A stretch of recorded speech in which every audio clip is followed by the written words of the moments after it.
নমস্কার বন্ধুরা, বেঙ্গলি ওল কুকিংয়ের তরফ থেকে আপনাদেরকে স্বাগত। আমি আজকে সজনে ডাঁটার আচার বানাবো।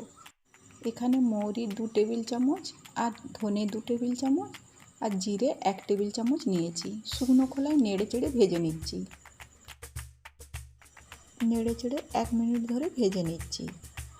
তারপরে এর মধ্যে কালো সর্ষে দিচ্ছি 1 টেবিল চামচ। এগুলোকে 10-12 সেকেন্ড ধরে নেড়ে চেড়ে ভেজে নিচ্ছি। এবার নামিয়ে ঠান্ডা করে গুঁড়ো করে নেব। এবার এখানে সজনে ডাঁটাকে ছোট ছোট করে কেটে ভালো করে খোসাটা ছাড়িয়ে নিয়েছি। এগুলো এবার কড়াইয়ের মধ্যে দিয়ে দিচ্ছি। সেদ্ধ করার জন্য পরিমাণ মতো জল দিয়ে দিচ্ছি। এবার লবণ আর হলুদ দিয়ে নেড়ে চেড়ে ঢাকা দিয়ে দিচ্ছি মিনিট 10 জন্য।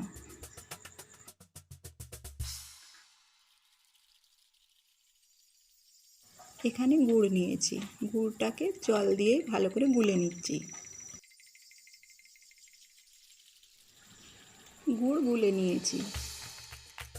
এখানে কিছুটা তেঁতুলকে আগে থেকে ভিজতে দিয়েছিলাম, এগুলো হাতে করে চটকে নিচ্ছি। এই তেঁতুলের শুধু রসটার দরকার আমার।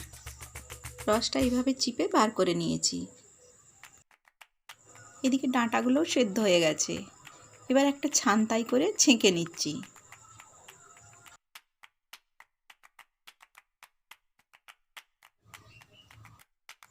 একটা কাপড়ের উপরে ডাঁটাগুলো মিলে দিচ্ছি যাতে জলটা শুকিয়ে যায়।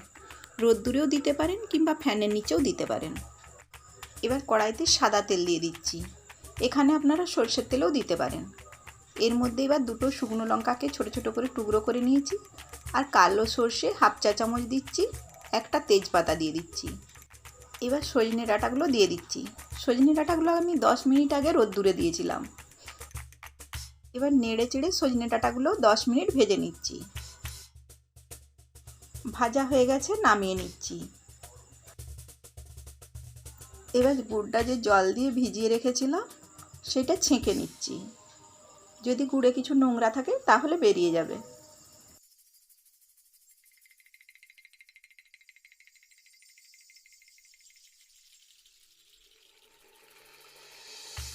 এর মধ্যে এবার লঙ্কা গুঁড়ো ঝাল যে যেমন পছন্দ করেন সেরকম দেবেন।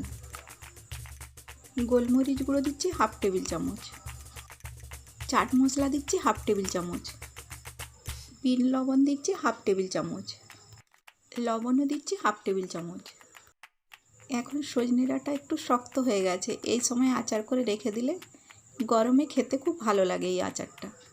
মিনিট 10 মশলা সহ গুড়টাকে ফুটিয়ে নিতে এইভাবে একটা চিটচিটে ভাব চলে এসছে।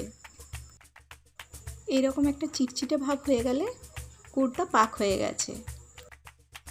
এবার এর মধ্যে তেঁতুলের রস দিয়ে দিচ্ছি।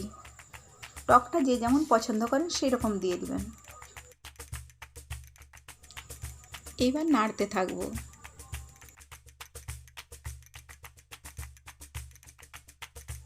তেঁতুলের রস দেওয়ার পরে মিনিট 5 ফুটিয়ে নিয়েছি। এবার সজনে ডাঁটা ভাজাগুলো দিয়ে দিচ্ছি।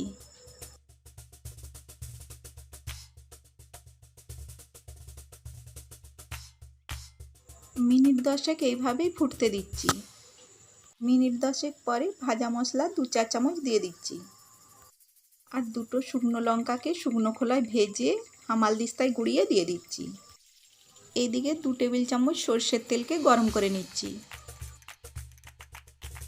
তেলটা গরম হয়ে গেছে, এইবার আচারের মধ্যে ঢেলে দিচ্ছি। এইভাবে গরম করে তেল দিলে অনেক দিন আচারটা ভালো থাকে। আচারের সাথে ভালোভাবে মাখিয়ে দিচ্ছি। সজনে ডাঁটার আচার রেডি হয়ে গেছে।